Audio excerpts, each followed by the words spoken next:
One of the tools I really like using as part of the ESRI data and training modules is the Geodatabase tutorial that they created.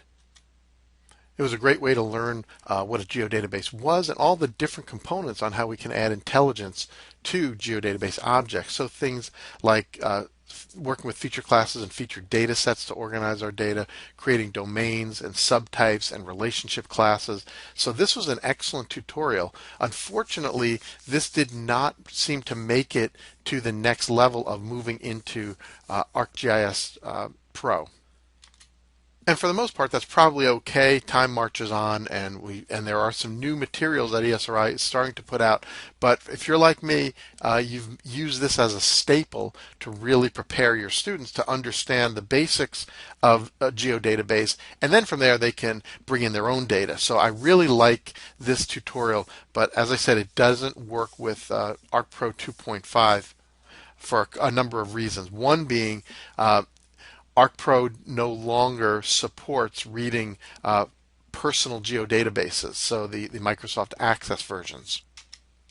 So one of the things that I did was I converted that old Montgomery geodatabase that was the MDB that was used inside this project or inside this tutorial into a file geodatabase, so that way we can use it in ArcGIS Pro. So there are a number of things that we're going to do. I'm not going to go over all of these, but these are some great options that we can work with. So the first thing I want to do is look at the first 4 exercises. So in the first one, we're going to organize our data in our catalog. So we'll take a look at that. Then we're going to move into importing data into the geodatabase. And then from there, creating subtypes and domains, and then relationship classes. So I want to start with that. If there's enough traction and people want more, I can start to look at how you build geometric networks. I'm not as interested in these because I already do these things in other labs. So for me, these first 4 are the most important to get my students up to speed on how to set up a geodatabase and begin to add intelligence into those objects that are inside the geodatabase. Now, as you can see, what ESRI is saying that it's for a portion of a hypothetical city. And the hypothetical city they're looking at is Montgomery, Alabama. Now, I noticed there are some slight differences. I think they made some changes in terms of their geographic positioning. I don't really care about all of that. The geodatabase that they've created has most of the data. It has a coverage, an ArcInfo coverage. This is another tricky thing because ArcGIS Pro no longer supports the coverage model, but we're going to get around that, and I'm going to show you how. So there's water laterals. There's also an info table. So from Henco's Info, the old ArcInfo version of a database that has the parcel owner data. And again, one of the issues there is ArcPro does not natively or does not declare to support bringing in info tables. That's not entirely true. I'm going to show you ways around that as well. So again, we're going to use a database schema similar to what Montgomery, Alabama has used, but again, this is fictitious in nature, so it's just going to teach us the basics. So that's a basic introduction. Let's move on, and we'll do a quick tour of the tutorial and looking at our first exercise. So in exercise 1, one of the first things we're going to do is just organize data in the catalog. And again, if you've been through this before as an instructor, this is just going to show you how to do it in ArcPro. If you're a student just looking at this, just read through this. I don't want to give you a lot of background. I really want to show you the steps for how we deal with this inside of ArcPro. So again, it says before you begin modifying the geodatabase, let's explore the database, the data sets that are provided. And you're going to see here these steps. I want you to just look at some of the data. Unfortunately, we cannot look at the laterals coverage because, again, Pro does not officially support the coverage model, nor can we look at the owners table for the same reason. But you'll see in the next part of the exercise, we're going to import that data into the database. In the meantime, let's expand the Montgomery geodatabase. This is very similar to what you saw in ArcGIS Desktop. So here I can click on, say, the blocks, and I'm going to right-click. But in this case, we've got a little different view that I'm going to look at. We're going to say View the Metadata. And as I look at that, I can look at the blocks, and I can see the geography for the blocks. I can also see the table information for the blocks. The table is now clicked, so I can bring on the parcels, and this is going to show me the parcel data for the blocks. And again, I can go into the geodatabase and look at the actual features themselves. And then we can also look at the metadata. And again, there's no metadata that's been put in here yet. And again, you're going to see there are no laterals in here. And the reason is the laterals are a coverage, and that coverage is not read by ArcGIS Pro. But if you look inside of our folder structure, we have ESRI underscore geodatabase, that's where the data is. And you do see I have laterals, and these are the files that make up the coverage. So here's the PRJ for the projection information. Here's the TIC, those are the tick boundaries that we used to use. There's the ARC, which store the graphics, and then there's the AAT, which is the ARC attribute table. So this goes way back into the old ESRI way of looking at things. And each of these refer to a schema that's stored inside the info directory, hence the ArcInfo name that used to be so prevalent. What you don't see here is the owners.dat. It's not even in a layer structure. Actually, where that is it's stored inside of this folder called info. And if I look at this and let's say we maybe edit that with Notepad, it's actually a binary file, and what you'll see are the names of the owners and some dates, and then other data that's just stored in binary form. So it's kind of nothing that we can work with here. We're going to have to be able to grab that from the inside of Arc Pro, and there's going to be a way that I'm going to show you that in a moment. And the key to that is this arc.dir, and you can see we have our laterals, the tick for those. You can make out some of these. There's another one, owners.dat. So inside of this binary file is where ESRI will be looking for the schema, or grabbing the schema and then getting the actual data. So for now, at least, you can at least begin to look at some of the other layers that are in here. This is the center line. Again, no metadata associated with it, but we can look at the geometry as well and the table information that goes along with it. So feel free to explore each of those. And as they say in the lab manual, now that you've found and organized your data, you're ready to start the first task, importing the data into the geodatabase. All right, so here in exercise 2, what we're going to do is we're going to import data into the geodatabase. And for this, we're going to import two data sets into the Montgomery geodatabase, the laterals and the owner data. Now, remember what we said in the last video. The owner data is an info table, and the laterals are a coverage. So ordinarily, and again, these are the directions for ArcGIS Desktop, we're going to try to transition this over to ArcGIS Pro, which isn't so bad. We're going to basically right-click on the water feature data set, and then we're going to click on import and then multiple feature class importing. And again, you can look through these steps, but let's look at how we're going to do this in Arc. Now remember what I said, we don't see laterals here anywhere. What I do see though is I've got laterals here inside the ESRI geodatabase. There's our layers, there's the GDB, the geodatabase, there's the info directory, and then there's laterals. And again, as I said, this is the ARC attribute table. This is the ARC data that has the actual graphics. So let's right click and say import feature classes, and we'll let this fill itself in. Now it's going to put it into the water feature data set. That's why we right clicked from there. So where is this? Well, this is a little trick. I just pasted this in. Now here's my location, and we can click on it here too. I can say go to C, temp, ESRI Geodatabase. We'll go in there, and then we can click on laterals. So I can copy that and put that in here, which I've done. And then I put the word ARC. Why? Because it's going to read this ArcADF. And we'll end it with that. And I'll let this run. I'll talk through this. So we're gonna run this. So what's actually happening is the tool that was written in all the Python tools are still obviously reading an ESRI coverage. It's just the interface for ArcGIS Pro is no longer supporting that, so you're never going to see a coverage. But it turns out this is a little trick that's going to allow us to still see it. So we're going to go back here and see if that actually worked. Let's go to our catalog, and I'm going to have to refresh Montgomery. And we open up water. Here's laterals arc. And why don't we go into why don't we look at the metadata for that, and we can look at the geography. So these are the laterals, and we have the table information as well. If we look back in here, they're asking us to click on laterals and rename it by hitting F2. So that's something we can do. You can hit F2, or in case you wanted to, you can hold your mouse down for a little while, or you can right click and do a rename as well. So lots of different ways to do that. Let's do the F2, and I'm going to call that laterals. And now I have the new name. Now the next thing we're going to do is create aliases for each of the fields.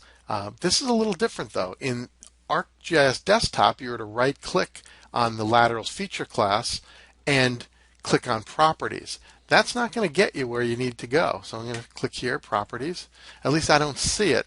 Right? So that's not there. This has changed a little bit. I'm going to right click and now go to design, and then let's go to fields. So now I can look at the field names inside the feature class for laterals. And what they're asking us to do is create an alias for each of those fields. So here for shape, geometry field. For depth, BURI, depth buried. So let's come back in here. Shape, the alias is now geometry field. And then we can go down to where it says depth buried, which is here. And again, I'll just hold down my mouse, and I'm going to say depth buried. And then again, we can go through all the rest. So I'm going to have you do the rest. So recorded _L, facility _L, type code, and all of those. So go in and just do what we did before. Again, recorded L, and we can just say recorded length. So finish that up, and we'll get back in with the video. So that was done. I've got all those different things in here now, like subtype code. The next thing is, when you're done, they say click OK. I don't see OK anywhere. What we do have now in the new interface for the fields is the ability to save it. So I'm going to click Save, and that's going to apply the changes to this table. So now my now my alias codes are all in there. So the next thing is we're going to import the owner.dat file. Same as before. This is an info table. There's no record of this anywhere inside of the Geodatabase. And there actually is no record of it really inside the folder structure. It's buried in this info directory, but again, the good thing is ArcGIS is going to read that if we give it the right location. So again, we'll come in here and they're going to right click the Montgomery Geodatabase and import a table. Now they're going to ask us to drag and drop the owner.dat info file. We don't see that. We're going to have to type that in the way we did before.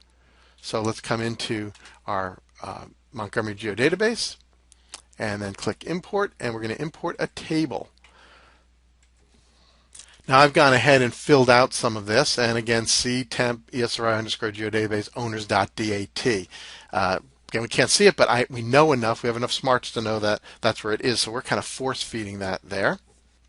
So I'm going to hit run, and we'll let this go for just a moment. And that's done. So let's go back to our Geodatabase again, and we'll refresh things. And now you can see we have the owners table, and we can go and view the metadata for that table as well. So this is the information that's inside the owners table. And you can see the different names, as well as deed date and other things that are associated with it. And again, we're going to right click on those owners and go to design and then go to fields. So these are the individual fields for the owners table. And they're going to ask us now to enter these different alias names for the different fields. So for object ID, we'll call this object identifier. So here again, we'll change this object identifier. So that's done. We can come back, owner name, owner underscore name. We're just going to call that owner name. And you get the idea. So why don't you finish out the rest of these as well, and we're going to move on to our next lecture for creating subtypes and attribute domains.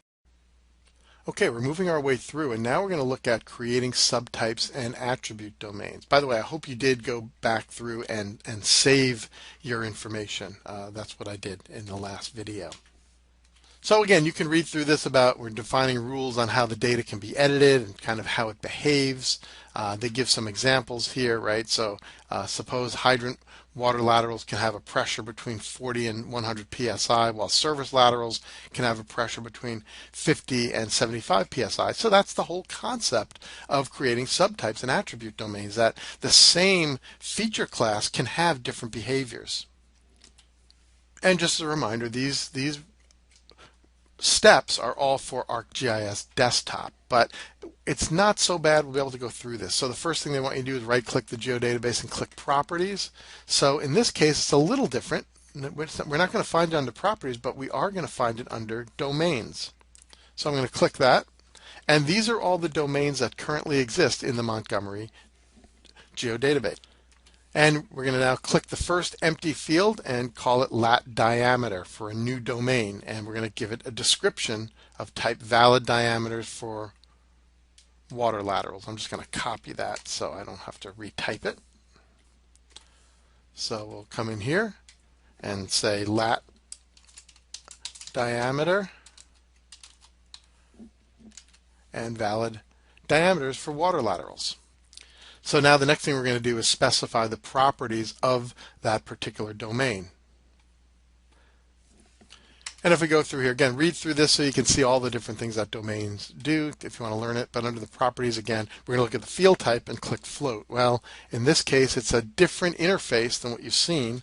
They have an interface later on in the help file, but here we're going to turn this to a floating point value. And again, we can create a coded domain value or a range value, but in this case, they're going to be a coded value.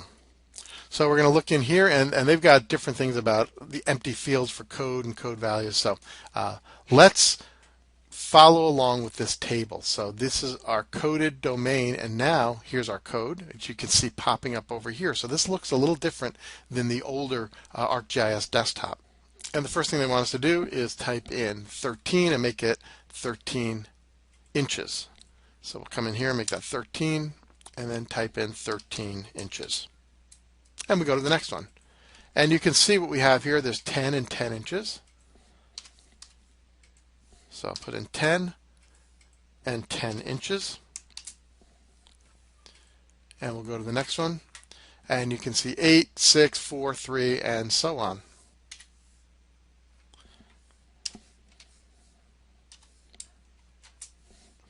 And I'll hit the tab, and that also allows me to go through. Okay, so I'm going to stop the video. Why don't you go and finish the rest of this off, and we'll come back. So we come through, and I've actually entered all of them, so the next thing I'm going to do is save that. So now I have, for my new domain name, the lat diameter, I have coded values that are associated with that. So we're going to go to the next stage, and here we're going to create subtypes, and we're going to associate the default values and the domains with them. So they want us to double click the water feature and open it and go to properties and go to the subtypes. We're going to do things a little differently. So let's go to the laterals again. So water type. We're going to go to laterals. I'm going to right click and I'm going to go to design. And then I'm going to go into subtypes. So here's where things kind of deviate a little bit. So they're going to have you click a subtype field drop down, and they've got a whole bunch of tools and tables that do this. We're going to do things a little differently. We're going to have to create a new subtype. So under here, we're in the subtype tab. We're going to create a new one, and we have to select the field, and the field is type code. And what they're asking for now is under that code, we're going to go into description, and we're going to subtype code 0 for unknown. So 0, and we'll make that unknown. That's done. and I'm going to hit OK. So now we have the type code is established. And what I'm going to do is first save that next. So now I have my type code in there.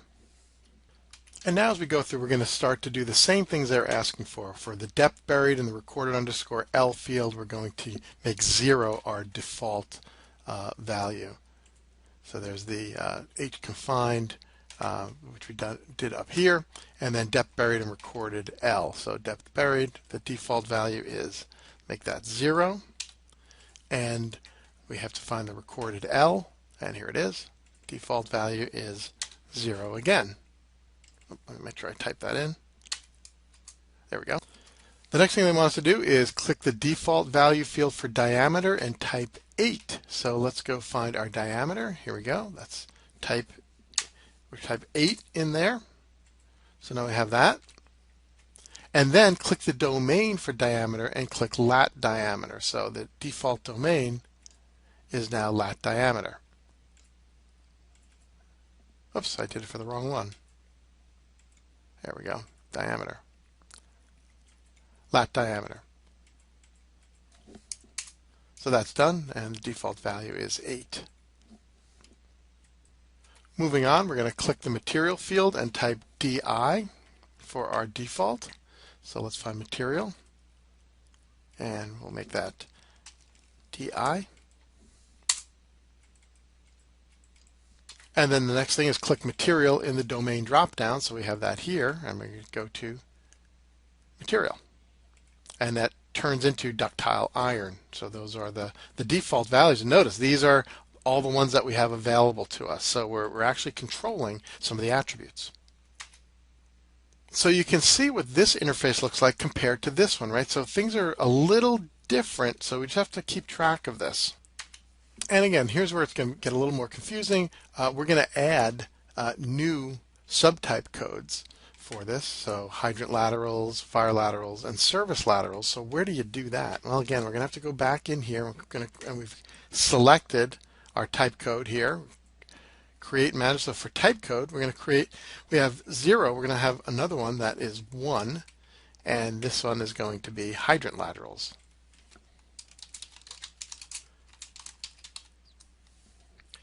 And I can hit a tab and then hit 2, and now we get to fire laterals.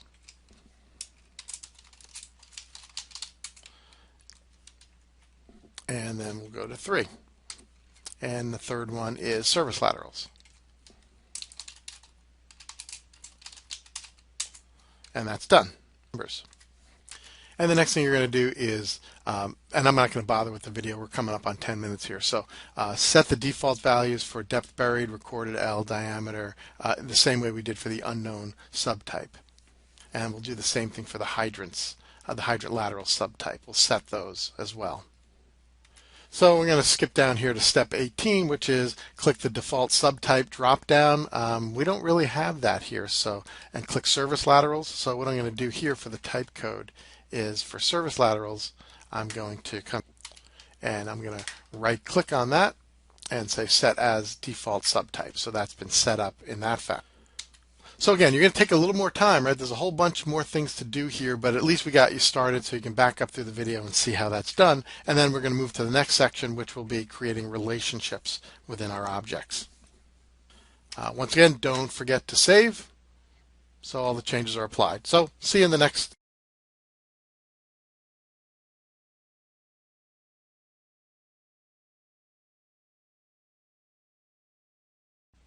Okay, we're in our last section that I'm going to do at least, creating relationships between objects. So this is setting up relationship classes. This whole interface looks completely different. So we're going to come in here and follow the general procedures, which is to right click on the Geodatabase and set up a relationship class. So under land base, I'm going to right click and say new relationship class. So I want my origin table, and we're going to follow along with what they're saying here. For the origin table, they want owners, and for the destination table, they want parcels. So we're going to have to change things around a little bit. So come down here and say owners, and then the destination table, I don't see that here. So I'm going to just quickly grab the catalog and drag it. And then I'm going to take my parcels and move that into the destination table. And it's called, the name of it is owners parcels. They called it parcel owners. That's fine as well. So parcel owners. I will leave it at that for now. And then we get into these labels here. Owns is owned by. That's for the forward and backward path. So for the forward path, we'll call owns, and then here is owned by. Is owned by. We'll see how that works a little bit later. In terms of direction, there is no direction. The other thing though is the cardinality.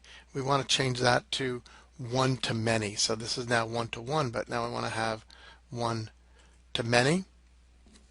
And now we're going to come down and we have to set up the relationship. So it's going from property ID underscore ID to property underscore L. So here property underscore ID to property underscore L. And then I'm going to run that and create my relationship. Okay, that's done. And let's redock this. And what we're going to do, let's quit out of here, and we'll look at our map. And then I can come into my land base and bring in my parcels. And now I'll just click on a particular parcel. I can click on this one, and I've got my parcel information, but I can also find out who it's owned by and which parcel owns it. So it's a back and forth kind of a relationship that we have with these. So here again is my parcel information, and I can see who owns it. So that's taken us at least through the first four exercises in this tutorial. So you're going to be able to now establish a geodatabase and apply these same rules for geodatabases you might work on in the future. I hope you enjoyed this video or these series of videos, and make sure to subscribe if you want to get more information.